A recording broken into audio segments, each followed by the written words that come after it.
First ಕನ್ನಡದ ಇದೇ crime ಅಂದ್ರೆ ಕಾರ್ಯಕ್ರಮಕ್ಕೆ ಸ್ವಾಗತ. ನಾನು ಉಮರ್ ಫಾರೂಕ್. ಸಮುದ್ರದ ಅಲೆಗಳಿಗಿಂತಲೂ ಹೆಚ್ಚು ಅಬ್ಬರಿಸ್ತಾ ಇತ್ತು ಆತನ ಕ್ರೈಮ್ ಹಿಸ್ಟರಿ. ಪೊಲೀಸ್ ಫೈಲ್ಗಳಲ್ಲಿ ಆತನ ಹೆಸರು ಕೇಳಿದರೆ ಸಾಕು, ಕರಾವಳಿಯ ಉದ್ಯಮಗಳಿಗೆ ನಡುಕ ಹುಡ್ತಾ ಇತ್ತು. ಕೊಲೆ, ದರೋಡೆ, ಕಿಡ್ನ್ಯಾಪು ಇದು ಕೇವಲ ಒಂದೆರಡು ಕಥೆಗಳಲ್ಲ, ಬರೋಬ್ಬರಿ 31 ಕರಾಳ ಅಧ್ಯಾಯಗಳು. ಒಂದು ಕೊಲೆ ಕೇಸ್ನಲ್ಲಿ ಹೈಕೋರ್ಟ್ನಿಂದ ಜೀವಾವಧಿ ಶಿಕ್ಷೆ ಆಯಿತು, ಆದರೂ ಆತ ಪೊಲೀಸರ ಕೈಗೆ ಸಿಗಲೇ ಇಲ್ಲ. ದೇಶ ಬಿಟ್ಟ, ಹೆಸರು ಬದಲು ಮಾಡಿಕೊಂಡ, ಮುಖವಾಡ ಹಾಕಿಕೊಂಡ. ಬರೋಬ್ಬರಿ 9 ವರ್ಷಗಳ ಕಾಲ ಪೊಲೀಸರ ಕಣ್ಣಿಗೆ ಮಣ್ಣೆರಚಿ ಭೂಗತ ಲೋಕದಲ್ಲಿ ಮೆರೆದಾಡಿದ ಆ ಕುಖ್ಯಾತ ರೋಡಿ ಶೀಟರ್ ಕೊನೆಗೂ ಕಾಕಿ ಖೆಡ್ಡಾಗೆ ಬಿದ್ದಿದ್ದಾನೆ. ಯಾರು ಆತ? ಹೇಗಿತ್ತು ಆತನ ರಕ್ತ ಸಿಕ್ತ ಸಾಮ್ರಾಜ್ಯ? ಮಂಗಳೂರು CCB ಪೊಲೀಸರು ಆತನನ್ನು ಹೆಡೆಮುರಿ ಕಟ್ಟಿದ್ದು ಹೇಗೆ? ಈತನ ಕ್ರೈಮ್ ಡೈರಿಯನ್ನು ಡೀಟೇಲ್ ಆಗಿ ನೋಡ್ತಾ ಹೋಗೋಣ. ಈ ವಿಡಿಯೋವನ್ನು ಕೊನೆ ತನಕ ಮಿಸ್ ಮಾಡದೆ ನೋಡಿ. ಇವನೇ ನೋಡಿ ಆ ಕುಖ್ಯಾತ ರೌಡಿ ಶೀಟರ್ ಸಫ್ವಾನ್ ಹುಸೇನ್. ವಯಸ್ಸು 42. ಮಂಗಳೂರು ಮತ್ತು ಉಡುಪಿ ಪೊಲೀಸರ ನಿದ್ದೆಗೆಡಿಸಿದ್ದ ಬಹುದೊಡ್ಡ ತಲೆನೋವು ಇವನು. ಈತನ ಮೇಲೆ ಇದ್ದದ್ದು ಒಂದಲ್ಲ ಎರಡಲ್ಲ, ಬರೋಬ್ಬರಿ 31 ಕೇಸುಗಳು. 2 ಕೊಲೆ, 4 ಕೊಲೆ ಯತ್ನ, ಗ್ಯಾಂಗ್ ರೇಪು, 5 ದರೋಡೆ, ಅಪಹರಣ, ಸುಲಿಗೆ.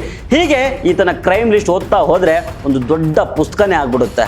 ಈತನಿಗೆ ಕಾನೂನಿನ ಭಯನೇ ಇರಲಿಲ್ಲ. ಪೊಲೀಸರ ಮೇಲೇ ಹಲ್ಲೆ ಮಾಡಿರ್ತಾನೆ. ಜೈಲಿಗೆ ಹೋದರೂ ತನಗೆ ಕೂರ್ತಾ ಇರಲಿಲ್ಲ. ಅಲ್ಲೂ ಕೂಡ ಸಹ ಕೈದಿಗಳ ಮೇಲೆ ಹಲ್ಲೆ ನಡೆಸಿ ರಂಪಾಟ ಮಾಡಿರ್ತಾನೆ.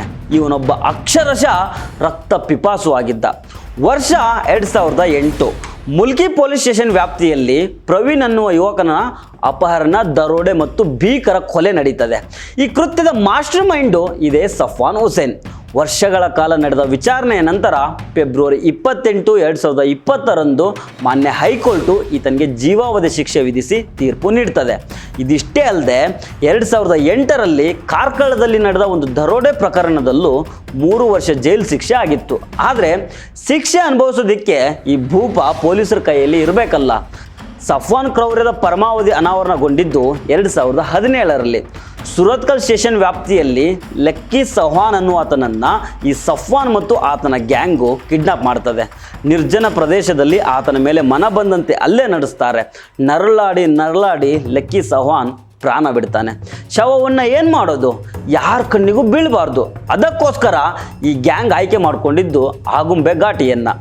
ಕತ್ತಲಲ್ಲಿ ಘಾಟಿಯ ಆಳವಾದ ಪ್ರಪಾತಕ್ಕೆ ಲಕ್ಕಿ ಸೌಹಾನ್ನ ಮೃತದೇಹವನ್ನು ಎಸೆದು ಎಸ್ಕೇಪ್ ಆಗ್ತಾರೆ. ಈ ಕೇಸ್ನಲ್ಲಿ ನೇರವಾಗಿ ಭಾಗಿಯಾಗಿದ್ದ ಸಫ್ವಾನು ಅವತ್ತೇ ಅಂಡರ್ಗ್ರೌಂಡ್ ಆಗ್ತಾನೆ. ಅಲ್ಲಿಂದ ಶುರುವಾಗುತ್ತೆ ನೋಡಿ ಬರೋಬ್ಬರಿ 9 ವರ್ಷಗಳ ಕಣ್ಣಾಮುಚ್ಚಾಲೆ ಆಟ. ಈತನ ವಿರುದ್ಧ ನ್ಯಾಯಾಲಯದಿಂದ 12 ಕೇಸ್ಗಳಲ್ಲಿ ಅರೆಸ್ಟ್ ವಾರೆಂಟ್ ಹೊರಡಿಸಲಾಗಿರುತ್ತೆ. ಆದರೂ ಈತ ನಾಪತ್ತೆ ಆಗ್ತಾನೆ. ಮಂಗಳೂರು ಪೊಲೀಸರು ಈತನಿಗೋಸ್ಕರ ಹಗಲಿರುಳು ಹುಡುಕಾಡ್ತಾ ಇದ್ರು. ಆದರೆ ಈ ಸಫ್ವಾನು ಮಂಗಳೂರು ಬಿಟ್ಟು ಆಂಧ್ರ ಪ್ರದೇಶದ ರಾಯಚೋಟಿ ಸೇರ್ಕೊಂಡಿದ್ದ.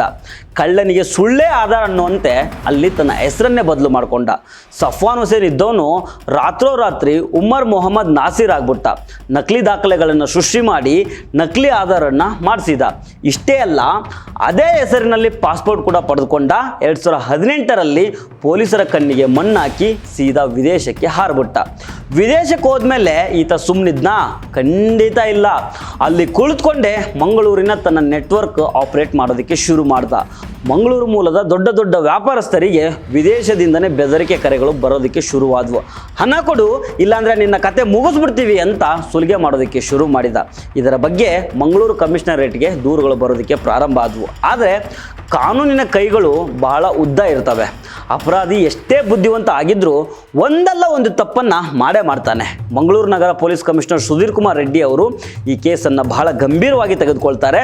ಸಫ್ವಾನ್ ಪತ್ತೆಗೋಸ್ಕರ ಮಂಗಳೂರು CCB ಪೊಲೀಸರ ವಿಶೇಷ ತಂಡವನ್ನು ರಚನೆ ಮಾಡ್ತಾರೆ. ಮೊಬೈಲ್ ಟವರ್ ಲೊಕೇಶನ್ನು, ಹಳೆಯ ಕಾಂಟ್ಯಾಕ್ಟ್ಸ್ಗಳು, ವಿದೇಶದಿಂದ ಬಂದ ಕರೆಗಳ ಜಾಡು ಹಿಡಿದ CCB ಪೊಲೀಸರಿಗೆ ಆಂಧ್ರದ ರಾಯಚೋಟಿಯ ಕನೆಕ್ಷನ್ನು ಸಿಕ್ಕೇ ಬಿಡುತ್ತೆ. ವಿದೇಶದಿಂದ ಗುಟ್ಟಾಗಿ ಭಾರತಕ್ಕೆ ಬಂದು ರಾಯಚೋಟಿಯಲ್ಲಿ ಹಡಗಿ ಕುಳಿತಿದ್ದ ಈತನಿಗೆ ತನ್ನ ಸುತ್ತ ಕಾಕಿ ಪಡೆ ಬಲೆ ಹೆಣೆದಿದೆ ಅನ್ನೋ ಸುಳಿವೇ ಇರಲಿಲ್ಲ. ಯಾವಾಗ ಖಚಿತ ಮಾಹಿತಿ ಸಿಕ್ತೋ CCB ಟೀಮು ಸಿನಿಮೀಯ ರೀತಿಯಲ್ಲಿ ಆಂಧ್ರ ಪ್ರದೇಶದ ರಾಯಚೋಟಿ ಮೇಲೆ ದಾಳಿ ಮಾಡ್ತು. 9 ವರ್ಷಗಳಿಂದ ಪೊಲೀಸರ ಕಣ್ಣಿಗೆ ಚೆಳ್ಳೆಯನ್ನು ತಿನ್ನಿಸ್ತಾ ಇದ್ದ ಕರಾವಳಿಯ ಮೋಸ್ಟ್ ವಾಂಟೆಡ್ ಕ್ರಿಮಿನಲ್ಲು ಕೊನೆಗೂ ಮಂಗಳೂರು ಪೊಲೀಸರ ಕೈಗೆ ಸಿಕ್ಕಿಬಿದ್ದ. ಆತನನ್ನು ಅರೆಸ್ಟ್ ಮಾಡಿ ಇದೀಗ ಮುಲ್ಕಿ ಪೊಲೀಸ್ ಠಾಣೆಗೆ ಹಸ್ತಾಂತರಿಸಲಾಗಿದೆ. ಈ ಬಗ್ಗೆ ಮಂಗಳೂರು ಪೊಲೀಸ್ ಕಮಿಷನರ್ ಸುಧೀರ್ ಕುಮಾರ್ ರೆಡ್ಡಿ ಅವರು ಮಾತಾಡಿದ್ದಾರೆ, ಕೇಳಿಸ್ಕೊಳ್ಳಿ. ಮಂಗಳೂರು ಸಿಟಿ, ಉಡುಪಿ ದಕ್ಷಿಣ ಕನ್ನಡ ಜಿಲ್ಲೆ ಸೇರಿ 2 ಕೊಲೆ ಪ್ರಕರಣ, 4 ಅಟೆಂಪ್ಟ್ ಮರ್ಡರ್ ಕೇಸು, 17 ರಾಬರಿ ಮತ್ತು ಡೆಕೈಟಿ ಕೇಸು, ಇವೆಲ್ಲ ಸೇರಿದಂತೆ 31 ಪ್ರಕರಣದಲ್ಲಿ ಆರೋಪಿಯಾದಂಥ ಸಫ್ವಾನ್ ಹುಸೇನ್ ಇವರು 2017ರಲ್ಲಿ ಲೆಫ್ಟಿ ಸಫ್ವಾನ್ ಅಂತ ಇವರನ್ನು ಕೊಲೆ ಮಾಡಿ ಪೊಲೀಸರಿಗೆ ಸಿಗದೆ ಅಬ್ಸ್ಕಾಂಡಿಂಗ್ ಆಗಿದ್ದಾರೆ. ಸುಮಾರು 9 ವರ್ಷದ ನಂತರ ಇವ್ರನ್ನ ಅರೆಸ್ಟ್ ಮಾಡಲಾಗಿದೆ.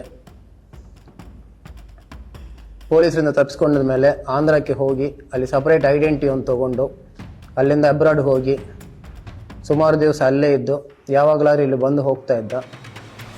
ಈ ಸೌದಿ ಅರೇಬಿಯಾದಲ್ಲಿದ್ದು ಅಲ್ಲಿದ್ದಂತಹ ಮುಸ್ಲಿಂ ಬಿಸ್ನೆಸ್ ಮೆನ್ಗೆ ಮತ್ತು ಬೇರೆಯವರಿಗೆ ಕೂಡ ಥ್ರೆಟ್ನಿಂಗ್ ಮಾಡಿ ಅಲ್ಲಿ ಕೂಡ ಸುಲಿಗೆ ಮಾಡ್ತಿದ್ದ ಅಂತ ಹೇಳಿ ದೂರುಗಳು ಕೂಡ ಇದ್ದಾವೆ. ನಮ್ಮ DCP ಲಾ ಆ್ಯಂಡ್ ಆರ್ಡರ್ ಅವರ ನೇತೃತ್ವದಲ್ಲಿ CCB ಟೀಮ್ ಇವರನ್ನು ಪತ್ತೆ ಮಾಡೋದರಲ್ಲಿ ಸಕ್ಸಸ್ ಆಗಿದ್ದಾರೆ. ನಿನ್ನೆ ಈ ಸಫ್ವಾನ್ ಹುಸೇನ್ಗೆ ನಮ್ಮ CCB ತಂಡದವರು ಆಂಧ್ರದಿಂದ ಅರೆಸ್ಟ್ ಮಾಡಿ ತಗೊಂಡು ಬಂದಿದ್ದಾರೆ. ಇವರ ವಿರುದ್ಧ ಇದ್ದಂಥ ಈ ಪ್ರಕರಣಗಳಲ್ಲಿ 2 ಪ್ರಕರಣಗಳಲ್ಲಿ ಈಗಾಗಲೇ ಶಿಕ್ಷೆ ಆಗಿದೆ ಇವರಿಗೆ. ಮುಲ್ಕಿ ಪ್ರವೀಣ್ ಮರ್ಡರ್ ಕೇಸಲ್ಲಿ ಇವರಿಗೆ ಆಲ್ರೆಡಿ ಕನ್ವಿಕ್ಷನ್ ಆಗಿ ಹೈಕೋರ್ಟಲ್ಲಿ 7 ವರ್ಷ ಪನಿಷ್ಮೆಂಟ್ ಆಗಿದೆ. ಅದೇ ರೀತಿಯಲ್ಲಿ ಉಡುಪಿ ಡಕೈಟಿ ಕೇಸಲ್ಲಿ ಸಹ ಇವರಿಗೆ 3 ವರ್ಷ ಕನ್ವಿಕ್ಷನ್ ಆಗಿದೆ. ಈ ಕನ್ವಿಕ್ಷನ್ಗೂ ಸಿಗದಂತೆ ಇವರು ಓಡೋಗಿದ್ದರು. ಇನ್ನು ಇವರ ವಿರುದ್ಧ 13 ಪ್ರಕರಣಗಳು PT ಇದ್ದಾವೆ. ಅದರಲ್ಲಿ 5 ಕೇಸಸ್ LPC ಕೇಸ್ ಅಂತ ಡಿಕ್ಲೇರ್ ಮಾಡಿದ್ದಾರೆ. ಎಲ್ಲ ಪ್ರಕರಣಗಳನ್ನು ಕೂಡ ಓಪನ್ ಮಾಡಲಾಗುವುದು. ಅದೇ ರೀತಿ ಇವರು ಬೇರೆ ಸ್ಟೇಟಿಗೆ ಹೋಗಿ ಬೇರೆ ಹೆಸರು ತೊಗೊಂಡು ಹೊಸ ಡಾಕ್ಯುಮೆಂಟ್ಸ್ ಕ್ರಿಯೇಟ್ ಮಾಡಿ ಫೇಕ್ ಪಾಸ್ಪೋರ್ಟ್ ತೊಗೊಂಡಿದ್ದಕ್ಕೆ ಇದಕ್ಕೂ ಕೂಡ ಇನ್ನೊಂದು ಪ್ರಕರಣ ದಾಖಲಿಸ್ತಾ ಇದ್ದೀವಿ. ಸೊ ಎಲ್ಲ ಪ್ರಕರಣ ಕೂಡ ತನಿಖೆ ಮಾಡಿ ಟ್ರೈಲಲ್ಲಿ ಇದ್ದಂಥ ಎಲ್ಲ ಪ್ರಕರಣಗಳಲ್ಲಿ ಕೂಡ ಹೊಸದಾಗಿ ಟ್ರಯಲ್ ಕಂಟಿನ್ಯೂ ಮಾಡಿ ಆ್ಯಕ್ಷನ್ ತೊಗೊಳ್ಳಲಾಗುವುದು. Thank you. ಈತನಿಗೆ ನಕಲಿ ದಾಖಲೆ ಸೃಷ್ಟಿ ಮಾಡೋದಕ್ಕೆ, ಪಾಸ್ಪೋರ್ಟ್ ಮಾಡೋದಕ್ಕೆ ಯಾರ್ಯಾರು ಸಹಾಯ ಮಾಡಿದ್ದಾರೋ ಅವರೆಲ್ಲರನ್ನ ಪತ್ತೆ ಹಚ್ಚಿ ತನಿಖೆ ನಡೆಸಲಾಗುವುದು ಅಂತ ಕಟ್ಟುನಿಟ್ಟಿನ ಎಚ್ಚರಿಕೆಯನ್ನು ಮಂಗಳೂರು ಕಮಿಷನರ್ ಕೊಟ್ಟಿದ್ದಾರೆ. ಅಂದರೆ ಸಫ್ವಾನನ್ನು ಬೆಳೆಸಿದ, ಆತನಿಗೆ ಆಶ್ರಯ ನೀಡಿದ ಎಲ್ಲರಿಗೂ ಈಗ ನಡುಕ ಶುರುವಾಗಿದೆ. ಅಪರಾಧದ ದಾರಿ ಎಷ್ಟೇ ಆಕರ್ಷಕವಾಗಿ ಕಂಡರೂ ಅದರ ಅಂತ್ಯ ಮಾತ್ರ ಜೈಲಿನ ಕತ್ತಲ ಕೊನೆಯಾಗಿರ್ತದೆ. 9 ವರ್ಷಗಳ ಕಾಲ ವಿದೇಶದಲ್ಲಿ, ಆಂಧ್ರದಲ್ಲಿ ರಾಜಾರೋಷವಾಗಿ ತಿರುಗಾಡಿಕೊಂಡಿದ್ದ ಸಫ್ವಾನು ಇವತ್ತು ಮುಲ್ಕಿ ಸ್ಟೇಷನ್ನಲ್ಲಿ ಕಂಬಿ ಅನ್ನಿಸ್ತಾ ಇದ್ದಾನೆ. ಇದು ಕ್ರೈಮ್ ಮಾಡುವ ಪ್ರತಿಯೊಬ್ಬರಿಗೂ ಒಂದು ಪಾಠ ಆಗುತ್ತೆ. ಕಾನೂನಿನಿಂದ ತಪ್ಪಿಸ್ಕೊಳ್ಬೋದು, ಆದರೆ ಬಚಾವಾಗೋದಕ್ಕೆ ಸಾಧ್ಯ ಇಲ್ಲ. ಸೊ ಫ್ರೆಂಡ್ಸ್, ಇದು ಇವತ್ತಿನ ಇದೇ ಕ್ರೈಮ್ ಅಂದರೆ ಕಾರ್ಯಕ್ರಮ. ಮತ್ತೆ ಭೇಟಿ ಆಗ್ತಿರೋಣ. ನಮಸ್ಕಾರ.